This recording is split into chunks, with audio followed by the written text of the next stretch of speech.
दोस्तों हाइब्रिड गुलाब के पौधे जैसे ही 35 डिग्री के आसपास टेम्परेचर पहुंचने लगता है तो ये पौधे स्ट्रेस में जाने लगते हैं और यही टेम्परेचर जैसे 40 डिग्री के ऊपर जाता है तो हाइब्रिड गुलाब के पौधे ख़राब होना स्टार्ट हो जाते हैं। तो आज के वीडियो में मैं आप लोगों के साथ में शेयर करने जा रही हूँ कि गर्मियों में आप अपने हाइब्रिड गुलाब के पौधों को किस तरीके से ख़राब होने से बचा सकते हैं। इसके लिए अभी मार्च के महीने में आपको किन ज़रूरी कामों को कर लेना है, साथ ही साथ किस फर्टिलाइज़र का इस्तेमाल करना है जिससे पूरी गर्मी आपके पौधे हरे भरे रहने के साथ में उनमें बराबर फ्लावरिंग होती रहे। नमस्कार दोस्तों, आप सभी का अपने ही चैनल पर एक बार फिर से स्वागत है। तो चलिए दोस्तों वीडियो को स्टार्ट करते हैं। दोस्तों अगर आप लोग भी चाहते हैं कि आपके गुलाब के पौधे में गर्मियों में अच्छी ग्रोथ होने के साथ में ढेरों फूल आए तो उसके लिए आपको इन कामों को करना बहुत ज़रूरी है। तो पहला काम आपको करना है वो आपको अपने ग्राफ्टेड गुलाब के पौधों को चेक करना है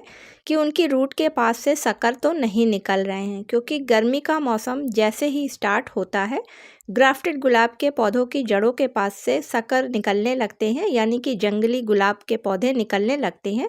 और ये शक्कर जो होते हैं वो मेन प्लांट की जो सारी एनर्जी लेते रहते हैं, जो भी आप पोषक तत्व इनको देंगे वो सब मेन प्लांट को ना पहुंचकर ये शक्कर लेते रहते हैं, जिसकी वजह से मेन पौधा जो है ग्राफ्टेड गुलाब का वो ख़राब हो जाता है। तो सबसे पहले आप अपने गुलाब के पौधे की जड़ के पास चेक करें, अगर कहीं कोई भी शक्कर निकल रहा है या निकल चुका है तो तुरंत उसे रूट के पास से हटा दें, जिससे कि जब आप पौधे को खाद दें तो वो खाद का सारा फ़ायदा आपके मेन पौधे को ही मिल सके। अगला काम आपको करना है कि गुलाब के पौधे पर जो भी फूल फूल चुके हैं उनको आप काट के हटा दीजिए, जिससे कि उनकी एनर्जी बचती रहे और वो आपके गुलाब के पौधे को गर्मी के समय में मिलती रहे। इसके अलावा जो ख़राब पत्तियां हो, सूखी पत्तियां हो, सूखी डालियां हो, वो सभी आप गुलाब के पौधे पर से हटा दीजिए, जिससे आपका गुलाब का पौधा अपने आप को हल्का महसूस करे और वो गर्मी में भी स्वस्थ बना रहे। अगला काम आपको करना है कि गर्मी का मौसम अब शुरू हो गया है और टेम्परेचर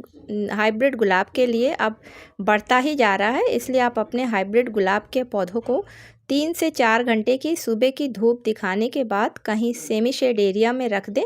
या फिर ग्रीन नेट के नीचे रखें। इसी के साथ में दोस्तों पानी का भी आपको विशेष ध्यान रखना है, क्योंकि जब गर्मी काफ़ी बढ़ जाती है तो पौधे में अगर पानी की कमी हो जाती है तो उसकी वजह से उसकी पत्तियां, तने और उस पर जो कलियां या फूल होते हैं वो सब सूख कर ख़राब होने लगते हैं, जिसकी वजह से पौधा प्रॉपर ढंग से गर्मी में अपनी ग्रोथ को स्टार्ट नहीं रख पाता है कम पानी की वजह से। और जो लिक्विड फर्टिलाइज़र दी जाती है वो मिट्टी सूखी होने की वजह से पौधे की मेन जड़ों तक नहीं पहुंच पाती है, जिसकी वजह से पौधा गर्मियों में ग्रोथ नहीं कर पाता है। तो इस वजह से पानी का विशेष ध्यान रखना होता है गर्मियों में गुलाब के पौधे के साथ में, सभी प्रकार के पेड़ पौधों के साथ में। इसके अलावा दोस्तों गर्मियों के मौसम में आप सुबह जल्दी या फिर शाम के समय में गुलाब के पौधों को पानी के स्प्रे से अच्छी तरीके से साफ़ करते रहें, जिससे कि उनकी पत्तियों में और उनके डंठल में मॉइस्चर बना रहे और पौधा अपने आप को गर्मी में अच्छी तरीके से सर्वाइव कर सके। दोस्तों अगला काम करना है कि हाइब्रिड गुलाब के लिए जैसे ही 35 डिग्री के ऊपर टेम्परेचर जाने लगता है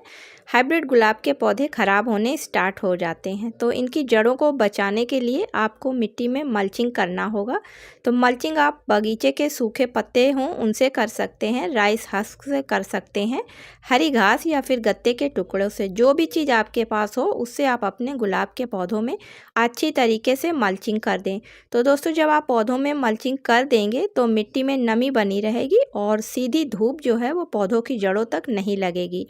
साथ ही साथ मल्चिंग जिस चीज़ से आप करेंगे उसके धीरे धीरे उससे जब भीगता जाएगा तो पौधे को पोषक तत्व भी उससे मिलते जाएंगे और आगे चलकर आपका मल्चिंग करा वाला चीज़ जो है वो कंपोस्ट में भी बदल जाएगा और गुलाब के पौधों को पूरी तरीके से पोषक तत्व मिलता रहेगा। दोस्तों अप्रैल का महीना जैसे ही लगता है वैसे ही आपने देखा होगा कि आपके गुलाब के पौधों पर कई तरीके के कीड़े भी अटैक कर देते हैं, फंगस भी पौधे पर लगने लगती है,